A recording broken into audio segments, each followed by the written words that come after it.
আসসালামু আলাইকুম রহমতুল্লাহ। আমরা গত 2 তারিখে ভিডিও পোস্ট করছিলাম এবং আমরা বলছিলাম যে আমাদের 2 তারিখ থেকে ধারাবাহিকভাবে কাজ শুরু হবে আমাদের মসজিদের, কিন্তু ঠিকাদারের ব্যস্ততার কারণে আমাদের 3 তারিখে কাজ করতে পারিনি।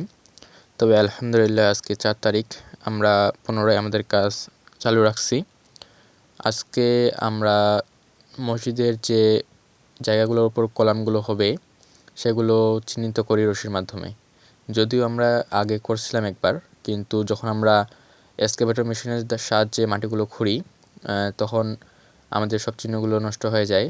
তবে সাইডেরগুলো কিছু ছিল চিহ্নগুলা, কিন্তু মাঝের চিহ্নগুলো একবারে নষ্ট হয়ে গেছিলো। আমাদের দক্ষিণ দিকে এবং পশ্চিম দিকে তুলনামূলক ভালোই চিহ্নগুলো ছিল, কিন্তু আমাদের একদম উত্তর পূর্ব কোণে যে চিহ্নগুলো রাখছিলাম সেটা একবারে আমরা খুঁজে পাচ্ছিলাম না। ওই একটা চিহ্নের কারণে আমাদের অনেকগুলো মাপ করতে হবে। তবে আমরা অনেকক্ষণ চেষ্টা করছিলাম যে ওই চিহ্নটা খুঁজে পাই কি না, কিন্তু অনেক খোঁড়াখুড়ি করার পরও আমরা সেই চিহ্নটি পাইনি। তাই আমাদের পুনরায় আবার কষ্ট করে মাপগুলো আবার নতুন করে করতে হয়েছে। আজ সকাল 10টা থেকে প্রায় বিকাল 5টা বাজছিল এই চিহ্নগুলো এবং রশির মাধ্যমে কলামগুলোর আকারগুলা ভালোভাবে সাইজ অনুযায়ী চিহ্নিত করার জন্য প্রায় পুরো দিনই সময়টা চলে যায় এগুলো করতেই।